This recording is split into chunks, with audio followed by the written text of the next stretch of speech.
Hi everyone, today, we're going to talk about using supplements to lose weight. Supplements can be a helpful addition to a healthy diet and exercise routine for weight loss. However, it's important to understand that supplements should never replace a balanced diet and regular exercise. When it comes to choosing a weight loss supplement, there are many options on the market.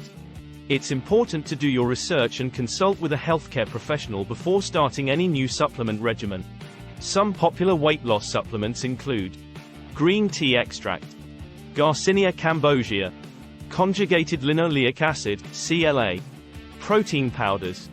It's important to follow the recommended dosage on the supplement label and not exceed the recommended amount. Additionally, supplements should not be taken as a meal replacement and should only be used as an addition to a balanced diet and regular exercise. Supplements can interact with prescription medications, so it's important to discuss your supplement regimen with your doctor if you are taking any prescription medications. Additionally, not all supplements are regulated by the FDA, so it's important to purchase from reputable brands. In conclusion, supplements can be a helpful addition to a weight loss plan when combined with a balanced diet and regular exercise.